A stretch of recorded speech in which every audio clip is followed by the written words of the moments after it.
सत साहिब सतगुरुदेव की जय। बंदी छोड़ कबीर साहिब जी की जय। बंदी छोड़ गरीबदास जी महाराज जी की जय। स्वामी राम देवानंद जी गुरु महाराज जी की जय हो।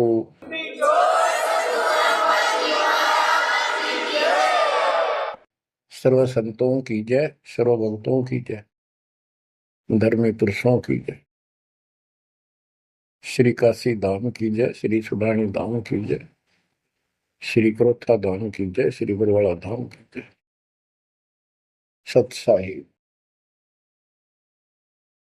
गरीब नमो नमो सत्य पुरुष को नमस्कार गुरु की नहीं। सुर नर मुनिजन साधुआ संतों सर्वस दीन। सतगुरु साहिब संत सब दंडवतम प्रणाम। आगे पीछे मध्य हुए किनको पूर्व। परमपिता परमात्मा कबीर परमेश्वर जी की असीम श्रद्धा से बच्चों आपको अमर कथा सच्चा ज्ञान सुनने को मिल रहा है। आपकी किस्मत परमाने अलग लेखनी से लिखी है, अलग आपका अकाउंट है जिस पर काल का कोई अधिकार नहीं है। बच्चों, परमात्मा का एक एक शब्द अपने को सत्य मानना होता है। या तो भक्ति पर लगो मत, भोगो कष्ट। भक्ति पर लग के भी और भक्ति मार्ग में अविश्वास होता है तो वो प्राणी सफल नहीं होता। जैसे दास को पहले शुरुआत में परमात्मा की चाह खूब थी और ये सुना करते थे द्रौपदी का चीर मिट गया, नरसिंह दास भगत की कुंडी भगवान ने ली। तो इस तरह की बातें आत्मा मानती थी, भगवान कुछ भी कर सकता है। पर कोई कह देता था नहीं ऐसा नहीं हुआ करता है, तो वैसे भगवान की आस्था बनाने के लिए कह रखा है ऐसा नहीं हो सकता। तो मन ये भी मान लेता था कि ऐसा ना होगा, पर भगवान तो है। केवल इतना मानकर भक्ति कर रहे थे, दीक्षा भी ले ली थी। और फिर परमात्मा ने ऐसा अजब गजब किया, वो सारी शंका मिटा दी। लोहे की जाड़ी को 1 फुट से ज्यादा बढ़ा दिया और दोनों को बढ़ा दिया 1 को भी। तो बच्चों, विश्वास बहुत जरूरी है। जैसे आपको उदाहरण दिया जाता है सत्संग के माध्यम से। एक गांव के बाहर 2 साधक साधना कर रहे थे। एक 40 साल से बैठा था, आयु 60 के आसपास हो चुकी थी। दूसरा 4 वर्ष से साधना करने लगा था, वो भी घर त्याग कर बाहर आश्रम बना रखा था। तो बच्चों, वैसे तो साधना दोनों की ही शास्त्र विरुद्ध थी। पिछले संस्कार से प्रेरणा इतनी प्रबल हो जाती है कि आत्मा भगवान की तरफ तड़प जाती है, उसको खोज के लिए निकल पड़ती है और जैसा कोई मार्गदर्शन मिलता है उसी अनुसार अपना सारा जीवन कुर्बान कर देती है। उससे उसको कुछ तप मिल जाता है, बन जाता है और कुछ सिद्धियां आनी शुरू हो जाती हैं। उससे उसका वह बोलबाला हो जाता है। फिर उसकी मृत्यु के बाद वह एक यादगार बना दी जाती है। वो नरभाग आप तो नरक में गया, आने वाले उस गांव की कई पीढ़ियों को भी नरक भेजने का सामान तैयार कर गया। आने वाली पीढ़ियां उसी को मत्था टेक टेक के उस कब्र पे, उसकी मूर्ति पे और अपनी मनोकामना पूर्ण करवाती हैं। होता किसी का कुछ नहीं, पर वह भावना बन जाए, एकाधिक वैसे सूत बैठ जाए, दाव लग जाए। स्वाभाविक जो भक्ति ना करते उनका भी हो जाता है, वो तो उसका संसार होता। और वो नियमित उसका कर देते थे। अब हम भी ऐसे ही थे। अब बताना चाहता दास, फिर भी विश्वास बहुत काम करता है। भगवान उसके नंबर देता है अलग से, तो उसकी भक्ति में आस्था अगले जन्म में भी बनी रहती है इस तरह की क्रियाओं से। जो आस्तिक और नास्तिक दोनों क्रिया करता है, वो घर का रहता ना घाट का। एक देवदूत आया करता था ऊपर से, विष्णु जी के लोक से, और वो आकर के उन दोनों भक्तों से काफी देर तक चर्चा परमात्मा की करता था। प्रश्न करते रहते थे, भगवान ठीक है, वहां की व्यवस्था कैसी है। तो वो दोनों, ये देवदूत दोनों भक्तों के पास घंटों बैठ कर जाया करता था। देवदूत से भगवान ने पूछा भी, विष्णु ने, कहा जाता है, ये ऐसे ऐसे आपके भगत हैं बहुत गजब के, कुर्बान हाथ के लिए तो उस गांव में, और मैं वहां बैठ रहता हूँ कुछ देर जाके, आपके ऊपर तो कुर्बान है। तो भगवान बोले, विष्णु जी बोले, विष्णु भगत तो एक है, एक तो वैसे टाइम पास करे। देवदूत बोला, जी वो होगा जो 40 साल से आपके लिए कुर्बान घर छोड़ के आया हो।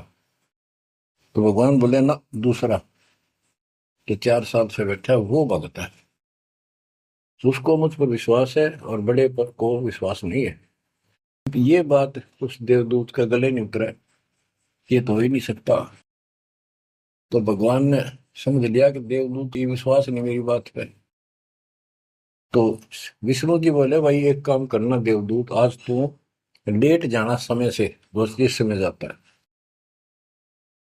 और फिर वो पूछेंगे कारण लेट होने का, उनको फिर ऐसे बताना कि आज भगवान ने समय दे रखा था कि दोपहर को सुई की नोक में से, जिसमें धागा डाल, सुई के नक्के में के सुराख में हाथी निकाल लेगा भगवान, और कहना कि मैं उसको देखने के लिए रुक गया, और भगवान ने हाथी उस सुई के नक्के में के निकाल दिया।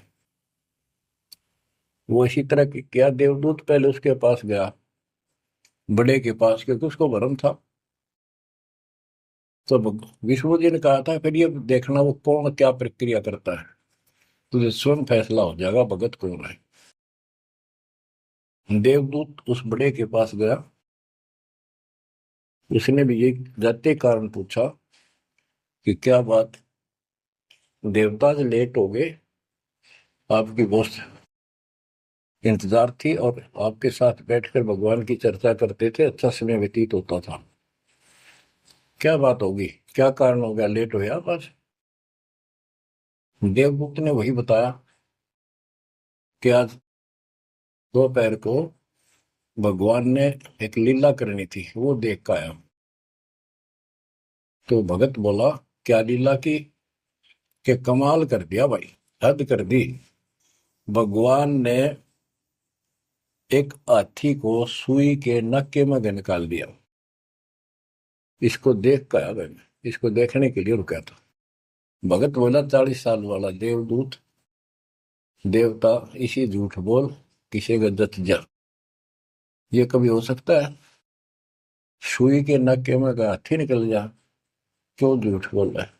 देवता होकर ऐसी बात कर रहा था।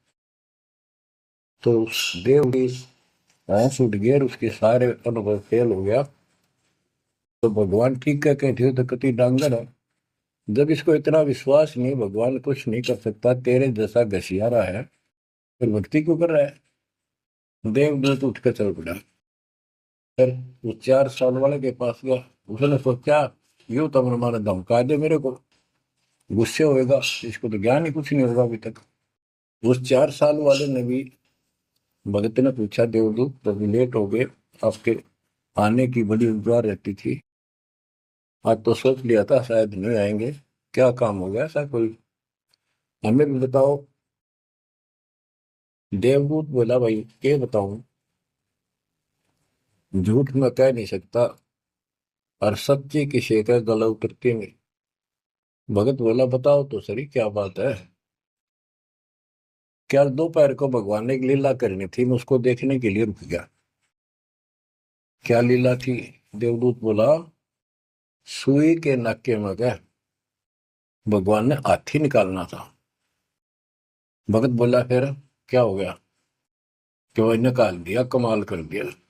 बोला, बस भगवान ने निकाल दे, सारी पृथ्वी ने, धरती ने सुई के नक्के में गए, आप हाथी में आश्चर्य कर रहे हो? तो देवदूत ने सीने से लगा दिया उस बालक को। मैं बोला, धन्य तेरे माता पिता जिससे जन्म हुआ।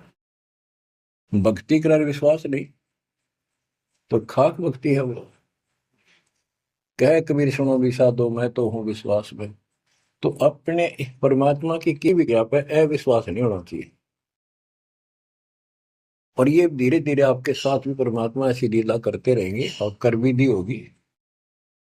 और ना भी हो तो इतने सारे प्रमाण दिए जाते हैं, विश्वास कर लेना, परमात्मा की भक्ति से दूर ना होना। बच्चों, आपको अजब गजब का ज्ञान दास बता रहा है, जो संत गरीबदास जी ने परमात्मा से प्राप्त हुआ। और ऐसा निर्णायक ज्ञान है, इसका रिजल्ट इस पूरी कथा का फिर बाद में आपको बहुत अच्छा निष्कर्ष मिलेगा। पार्वती जी शिव की पत्नी और 108 बार मर चुकी थी। 109वें जन्म में भी उसने शिव जी को ही पति बनाया। ये संस्कार था उनका। नारद मुनि ने एक दिन आके पार्वती जी को समझाया कि हे माता, भगवान शंकर जी के पास एक ऐसा मंत्र है जो आपको बता देना, उस नाम के जाप से आप अमर हो जाओगे। अन्यथा आप 108 बार मर चुके हो। और वो भगवान उसकी प्रमाण के लिए आपके शरों की खोपड़ी की माला बना रखी है। 108 है, गिन दिए। पार्वती जी बोली, भाई नारद बिल्कुल सही है, 108 है। मैं पूछती हूँ ये किसके के यू क्या है, तो वो टाल मटोल कर जाते हैं। तो हे माता, आपका जन्म मरण मिट जाएगा। तो वो बोली, भाई ये मेरे बात समझ में नहीं आती कि शिव महाराज जी मेरे से कुछ नहीं छुपाते, और इसने ये कैसे छुपा रखा मंत्र मेरे से? मेरे से बहुत प्यार करते हैं और बताते हैं तेरी मृत्यु के बाद मैं बहुत रोता था। तो नारद जी ने कहा, माता अभी तक आप उनको पति मानती हो, जिस दिन परमात्मा रूप देखोगी और उनको एक गुरु रूप में नम्र भाव से प्रश्न करोगी, कति अति नम्र होकर, तब ये गुप्त मंत्र आपको बताएगा। ये मंत्र शिव जी ने किसी को नहीं दिया आज तक, क्योंकि ऐसा किसी का लक है नहीं, ऐसा भाव किसी का है नहीं। तो आपको वो भाव बनाना पड़ेगा जिससे वो आपको अमर मंत्र दे दे।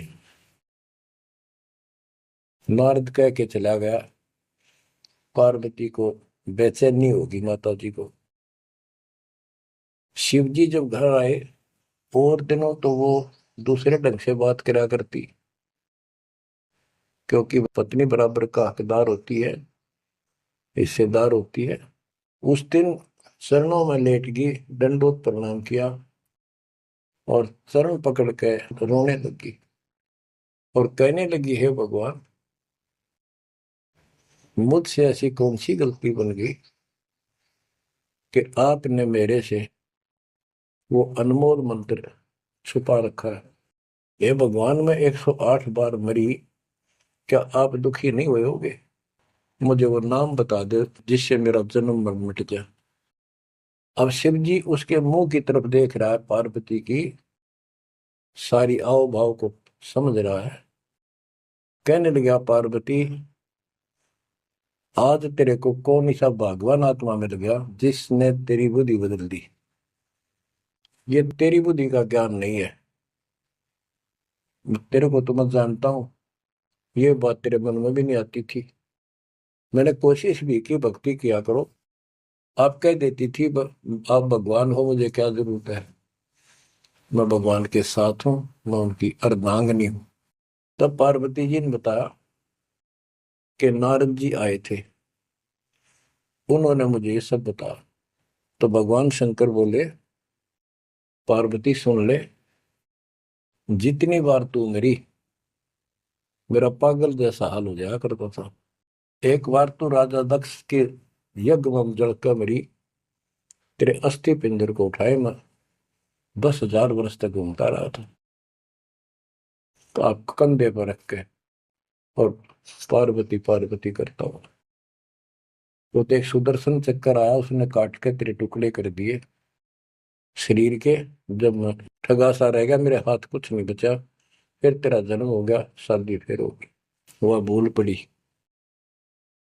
ये मंत्र ऐसा अजब गजब है, ये आम व्यक्ति को नहीं बताया जा सकता। भगवान शंकर जी ने कहा कि अब तेरी आत्मा सच्चे दिल से डिमांड कर रही है, अब मैं तुझे यू नाम दूंगा।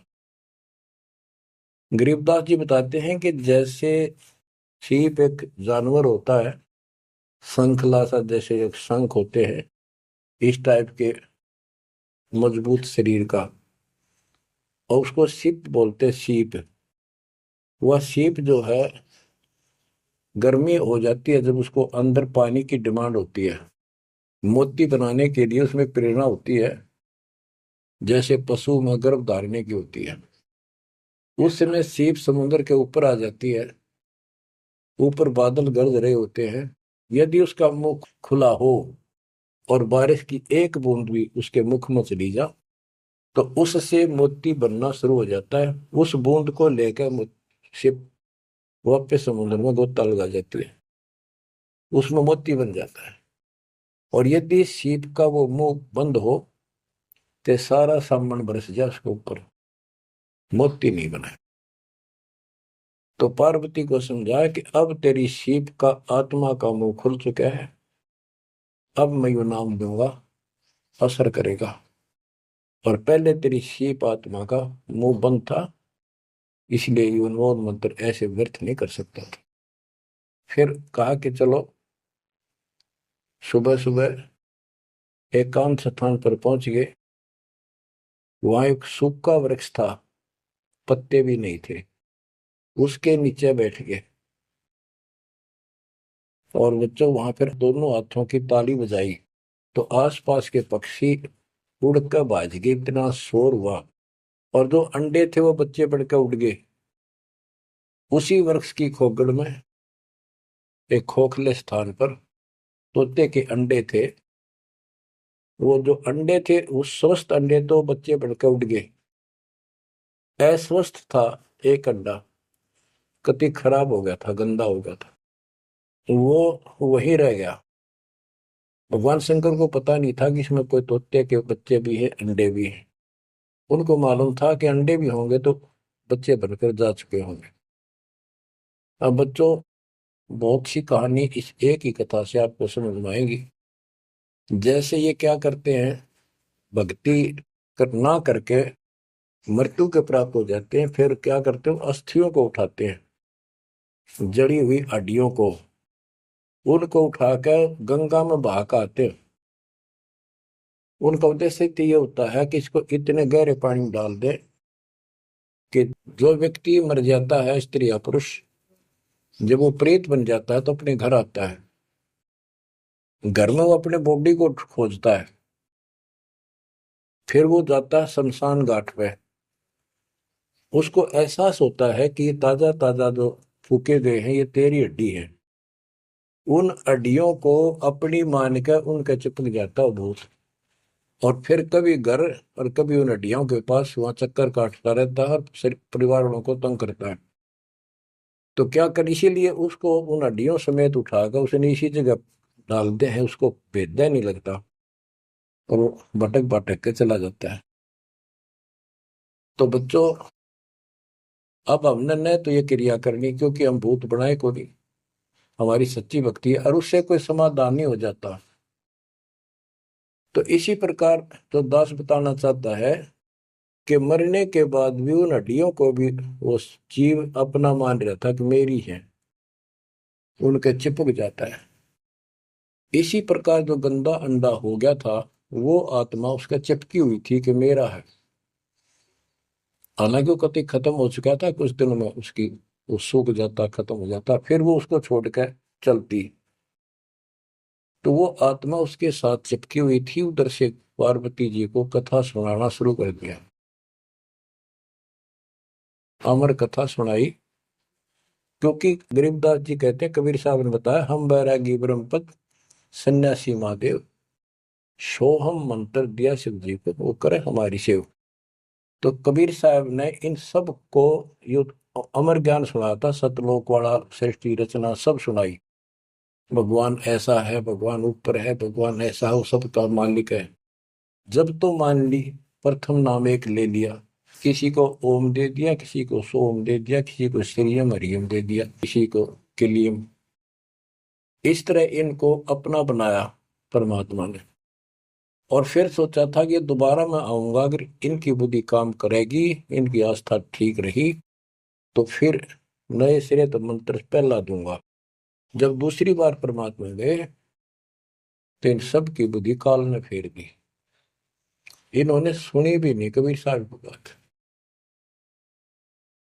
तो कबीर साहब वापस आ गए। अब वो ज्ञान शिव जी को था, पार्वती को बताया और मंत्र दिया उसको। अब बच्चों, 5 नाम शिव जी को बताए थे, लेकिन शिव जी विशेषकर एक सोहम मंत्र ही जाप करता है। ये चक्कर ये है कि जो गुरु बताते हैं, हम उस पर ना रुक करके फिर मनमुखी जरूर करते हैं कोई कोई। और परमात्मा जी ने, कबीर साहब ने शिव जी को सब कमलों का भेद बताया था। ये योगी था, इससे तो एक कमल भी नहीं सुलझा था, एक भी, और अभी तक नहीं सुलझा है, लेकिन ज्ञान सारा बता दिया था।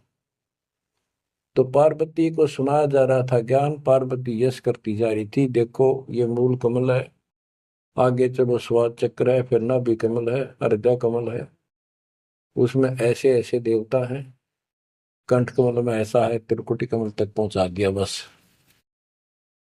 पार्वती जी ध्यान मग्न होगी, उसको नींद आ गई, बोलना बंद कर दिया। उधर से वो पक्षी इस कथा को सुनने से वो अंडा स्वस्थ हो गया तोते का, और ओंकार्य बुलंद आ गया। शिव जी ने देखा आवाज और तरह की आई, पार्वती तो सो रही है, लटके ले रही है बैठी बैठी, आवाज कहाँ से आई। उसने देखा एक पक्षी उस वृक्ष की खोगड़ में, उथोथे स्थान में नजर पड़ा, पक्षी उड़ कर भाग लिया। शिव जी उसके पीछे चल पड़े कि इसने मेरा ज्ञान चुरा लिया।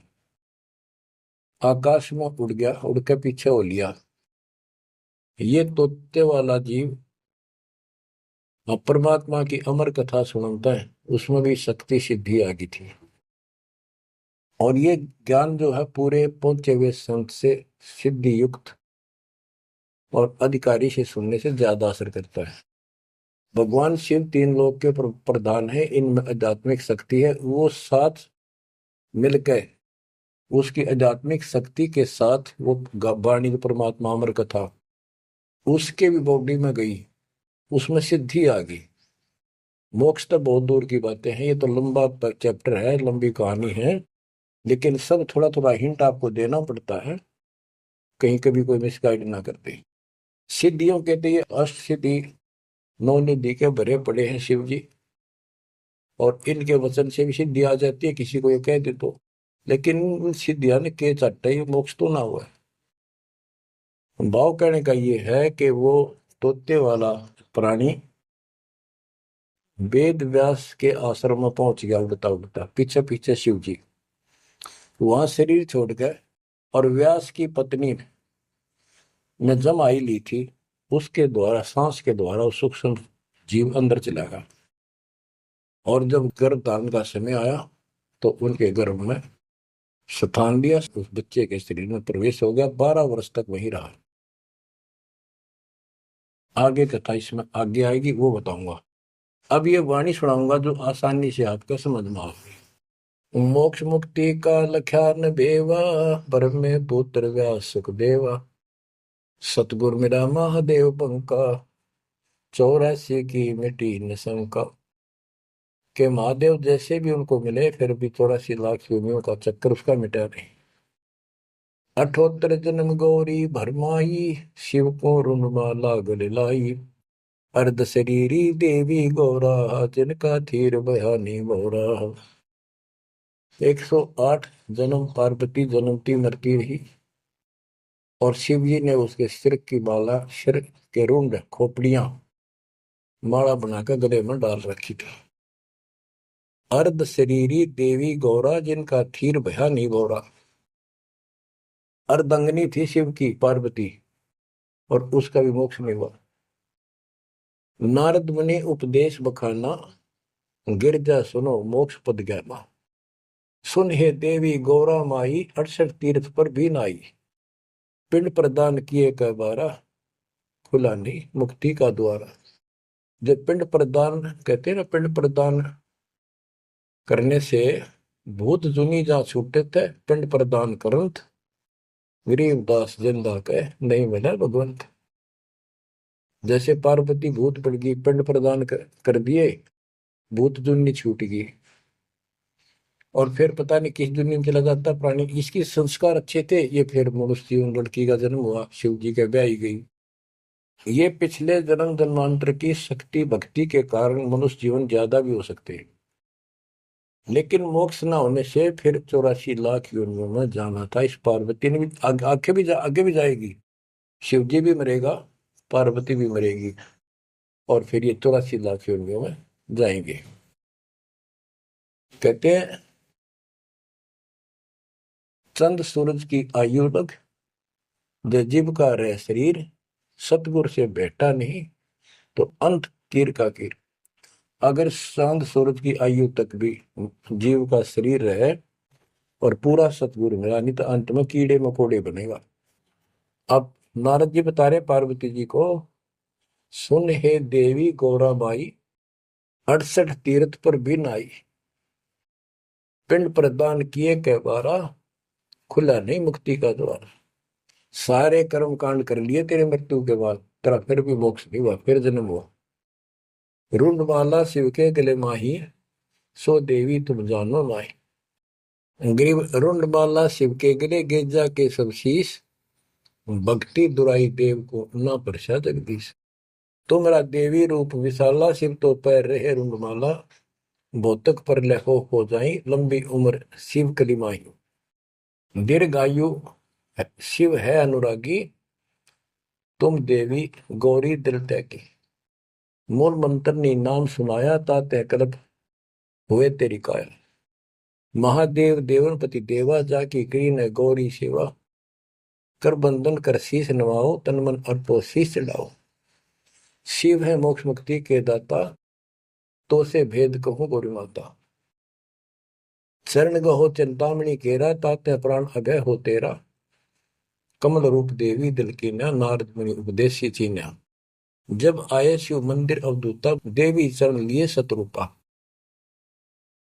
अब कहते नारद के कहने से पार्वती जी ने, गौरी देवी ने कतिक पाक साफ दिल कर लिया, कमल की तरह।